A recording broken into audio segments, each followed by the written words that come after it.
nongeye kugusuhuza muvandimwe muri uyu mwanya mwiza twahawe kugira ngo Uwiteka atwigishe. Turi imbere y'Uwiteka muri uyu mwanya dutabaza ngo umwuka we wera atuyobore mu cyigisho cy'uyu munsi. Iri jambo ry'Imana ni ijambo rikomeye. Twibuke ko Imana irema ijuru n'isi yakoresheje ijambo, yakoresha intoki zayo arema ikiremwa muntu, ariko ijambo twarihaye kugira ngo ridufashe. Nizo mpamvu tugomba kuryiga buri gihe cyose, guhora mu gitabo muri Bibiliya yera ducumbura ibyanditswe byera kugira ngo tubashishe kumenya, nk'uko nkunda kubivuga igihe cyose, Imana rurema. Kumenya Imana rurema muvandimwe n'uwo yatumye ni ukugira ubugingo buhoraho. Nizo mpamvu tugomba kwiga buri gihe cyose kugira ngo iyo dusoma ijambo ry'Imana tuba twumva ijwi ry'Imana ritubwira ngo ngiyi inzira, ngibyo nshaka gukora mwana wanjye, kora ibi ngibi uzagira amahoro. Nk'uko tubibwirwa mu mateka ya Bibiliya, igihe abana b'Isirayeli bavuga muri Egiputa bajyanwa mu gihugu cy'i Kanani, Imana yababwiye ngo mwumve ibyo mbabwira mubikore. Yesu nawe aje muri iyi saha atubwira ati mwumve ibyo mbabwira mubyiteho, niba munkunda mwitondera amategeko yanjye. Ariko cyane cyane ikintu Yesu yakunda gukora kwari ugusenga.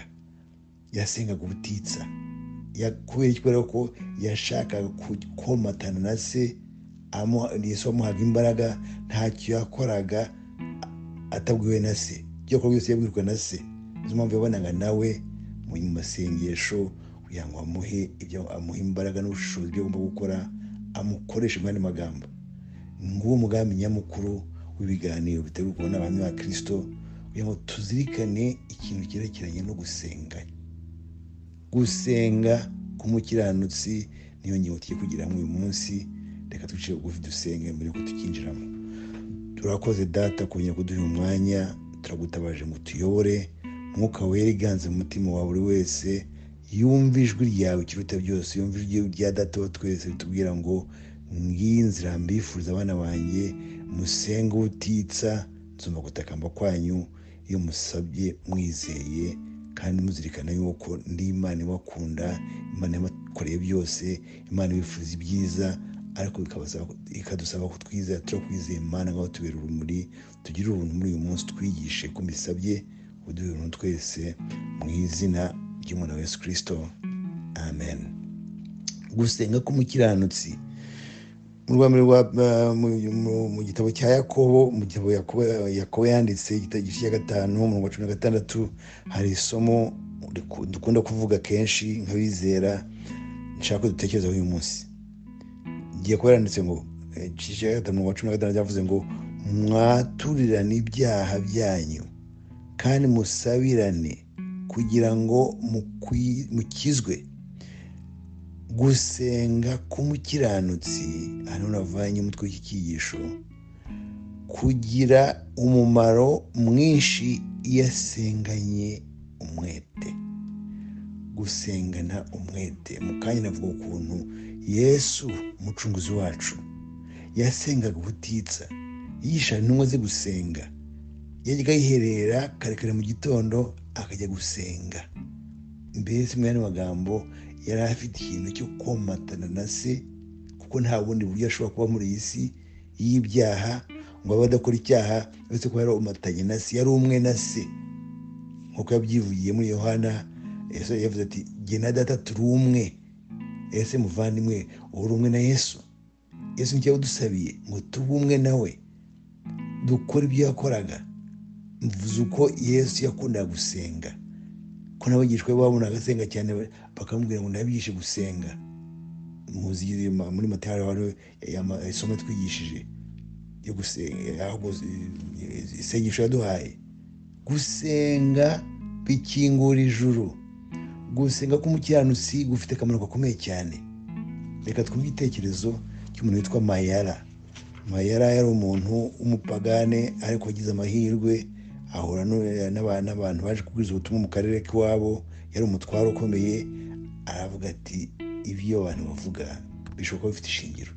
Yemera ibya Kristo, aba umukristo, atangira gusenga, atangira kuba umwizera mu yandi magambo, ariko umunsi umwe hagira icyo avuga ikibazo, umwana we ararwara, umwana araremba, yenda gupfa.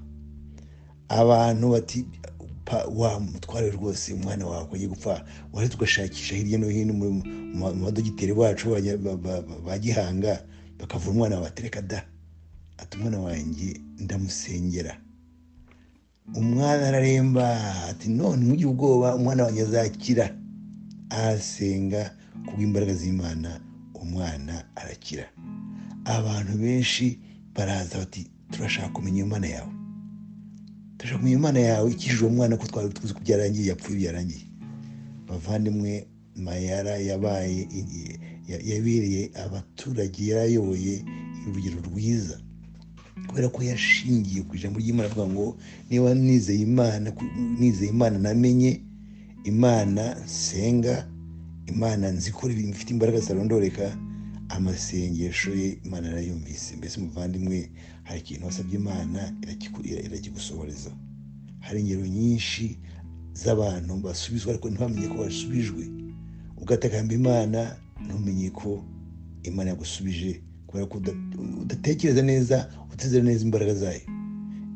Nkunda n'abantu bari mu Rwanda mu gihe kitameze neza, ukuntu Imana yagiye irinda abantu. Yego hari abizera benshi basinziriye muri Kristo, nta kibazo, bazakangukira kubona Yesu, ariko hari n'abandi bagira ubwo buntu bwo kumenya imbaraga z'Imana, bajya nyuma yaho bakibagirwa. Nta kaga kwibagirwa Imana yagukoreye. Ntabwo uyu mutware Mayara tumaze kuganira hano yibagiwe ko hari Imana ishobora byose, Imana yizera. Umuvandimwe wizera ko Imana yumva gusenga k'umukiranutsi. Yego, ndibuka kera rwose nkigera ino, umuntu yantumye tujya mu bukwe bw'umukobwa we, ngezeyo mu rusengero rwabo, hari isomo yanditswe ku rukuta, ku ruhimbi, aho pastor ahagarara abwiriza. Isomo ryanditswe mu rya kabiri ku ngoma, rya kabiri cyo ku ngoma, igice cya karindwi mu wa 14. Iryo somo nahavuye muri urwo rusengero ndifashe mu mutwe.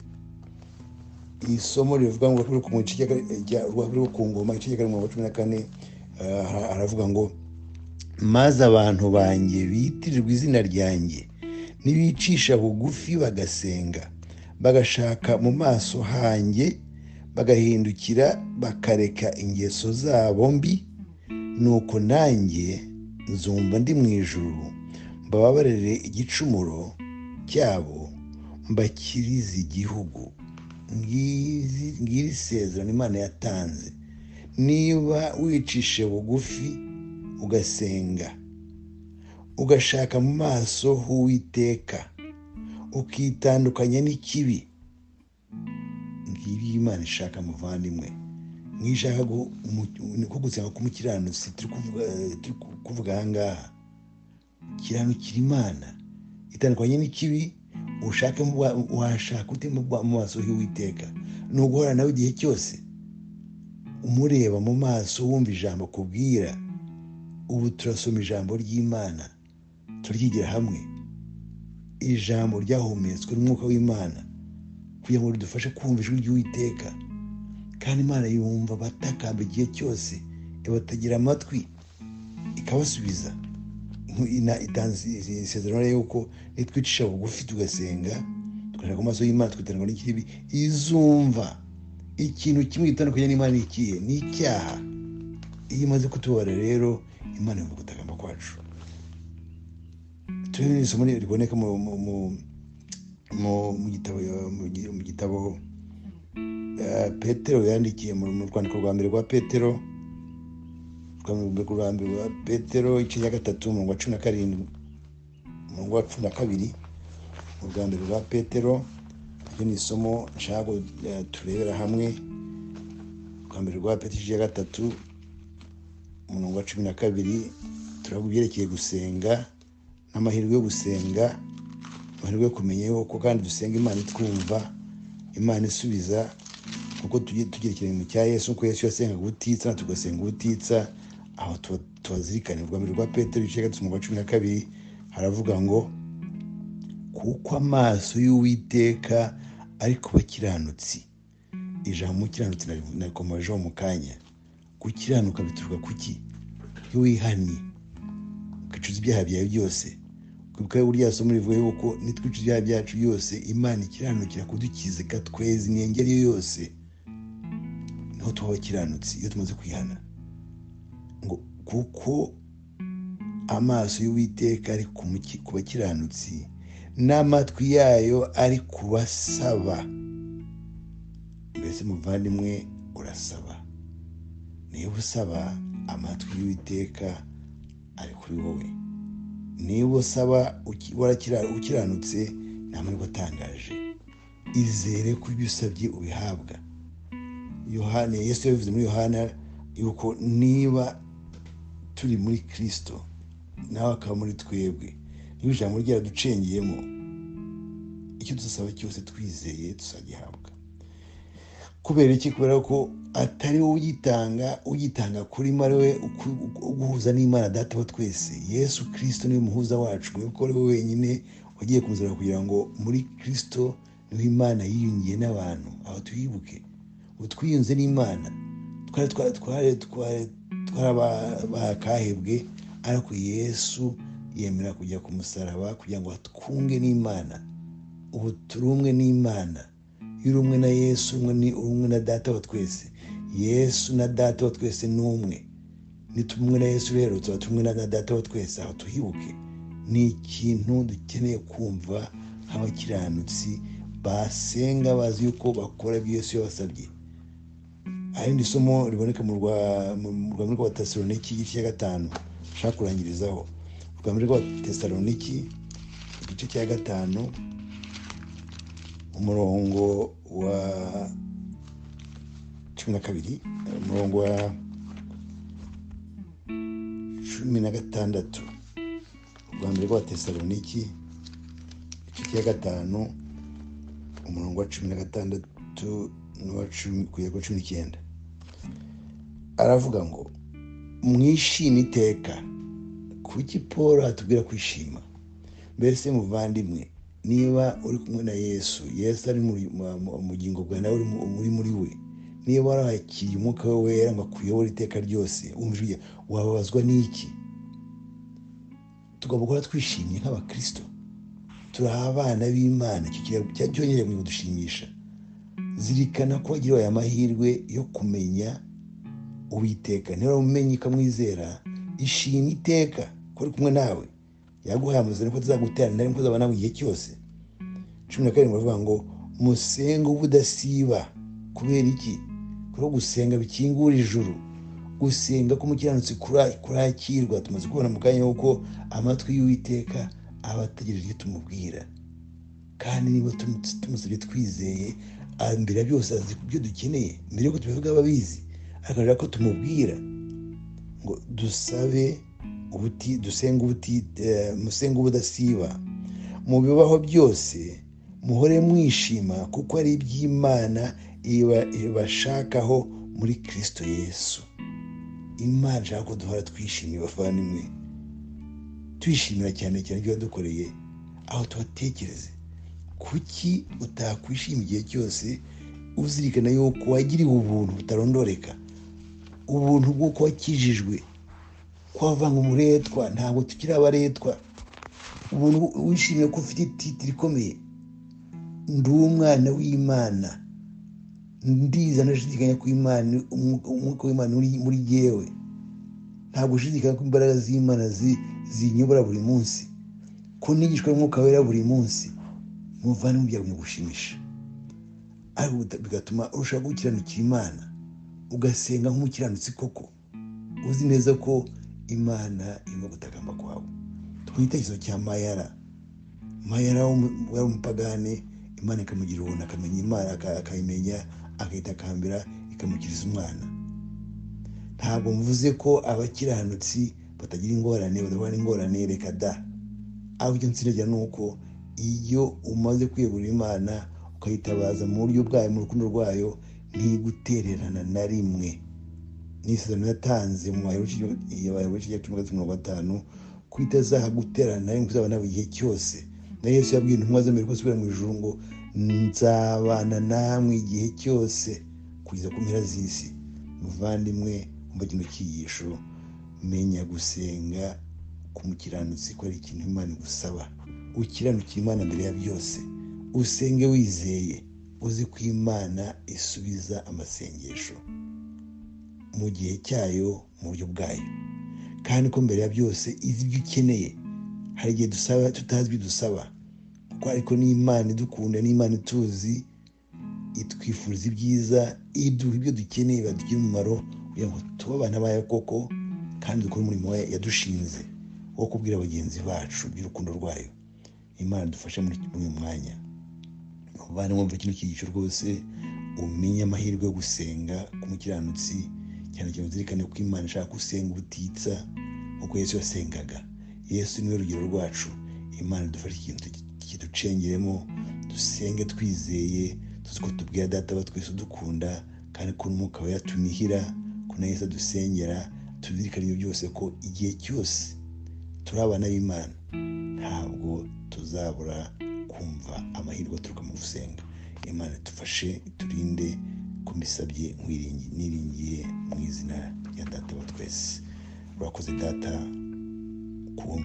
kumva iki cyifuzo cyo kugira ngo tukwigishe gusenga twizeye nk'abakiranutsi.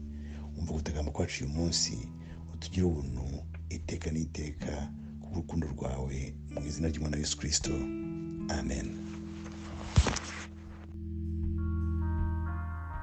Murakoze nshuti bavandimwe, mumaze kumva iyi miburo ibagezwaho n'urubuga rw'abahamya ba Kristo. Duharanire twese kuba mu ruhande rwa Yesu Kristo, tuva mu byaha kandi tumwitegura, kuko ari hafi kugaruka. Duhitemo Yesu bikiri none, kuko ejo atari ahacu. Ushaka kutwandikira wajya ku rubuga website